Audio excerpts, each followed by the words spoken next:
My church is my home adalah moto gereja kami di Tower of Praise Church. Itu terinspirasi dari Efesus 2 ayat 19 yang berbunyi, demikianlah kamu bukan orang asing dan pendatang, melainkan kawan sewarga dari orang-orang kudus dan anggota-anggota keluarga Allah.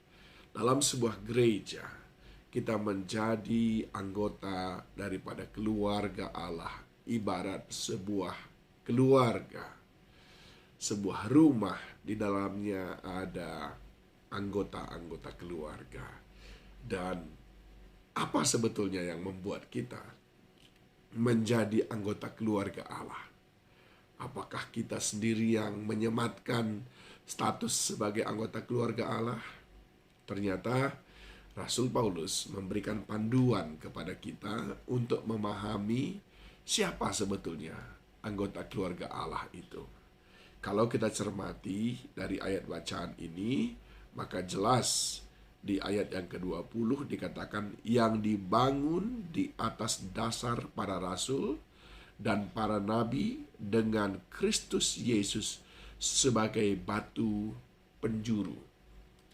Orang yang masuk sebagai keluarga Allah adalah mereka yang menjadikan pengajaran tentang Yesus Kristus sebagai pedoman hidupnya, standar hidupnya. Standar kebenaran di dalam hidupnya adalah Yesus Kristus yang dinyatakan lewat firman-Nya. Tidak ada kebenaran yang lain yang diadopsi selain daripada kebenaran di dalam Tuhan. Ini ciri pertama, keluarga Allah. Sama sebetulnya dengan keluarga-keluarga kita yang masing-masing memiliki nilai-nilai, standar-standar yang dibangun di dalam keluarga itu. Ada keluarga yang memang suka sekali memberi. Ayahnya, ibunya, dan anak-anaknya semuanya keluarga yang suka memberi. Keluarga yang ramah.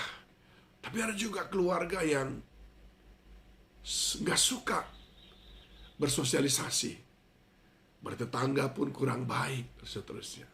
Nah, Alkitab mengatakan, kalau kita keluarga Allah, maka kita menganut standar hidup, menjadikan Kristus Yesus sebagai batu penjuru, yaitu patokan tentang kehidupan kita. Tidak ada yang lain.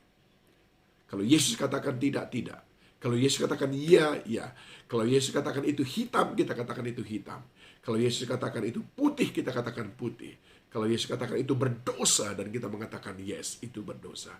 Kita sepakat dengan Dia. Nilai dan standar kebenaran kita ada di dalam Dia.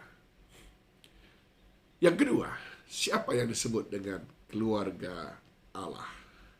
Lalu dilanjutkan di dalam ayat berikutnya, di dalam Dia tumbuh seluruh bangunan, rapi tersusun menjadi bait Allah yang kudus di dalam Tuhan.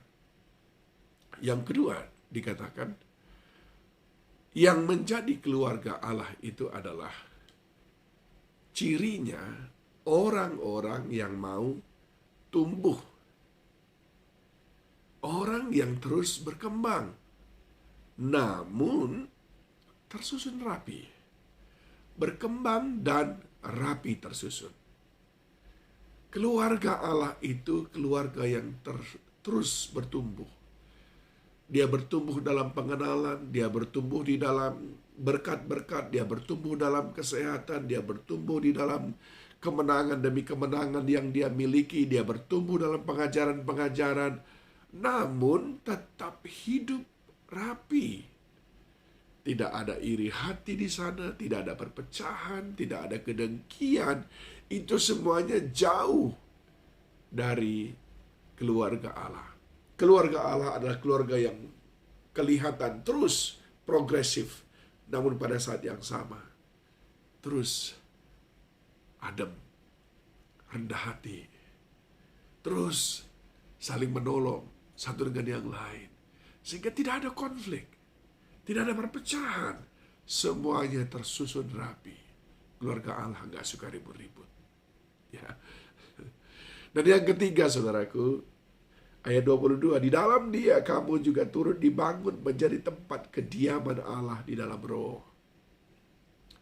Keluarga Allah itu adalah keluarga di mana Roh Kudus suka berdiam.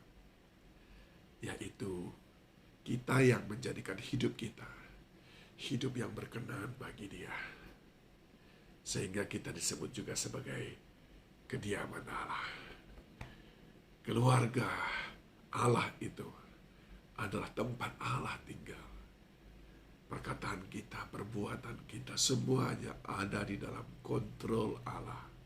Dan kita mengizinkan Dia yang memerintah atas kehidupan kita. Kita mengizinkan Dia menjadi kepala dalam hidup kita. Kiranya saudara menemukan bahwa diri saudara pun menjadi bagian daripada keluarga Allah dengan 3 ciri yang tadi saya sampaikan. Kristus Yesus adalah standar dalam hidup kita. Tidak ada yang lain. Itu selalu menjadi patokan dalam hidup kita. Kita berkembang, terus makin besar, namun tetap tertib. Tiada keributan, tiada perpecahan. Kita menjadi umat yang layak oleh karena menjaga kekudusan kita dan Allah berdiam di dalam diri kita.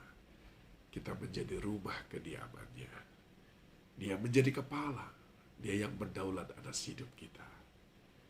Tuhan memberkati.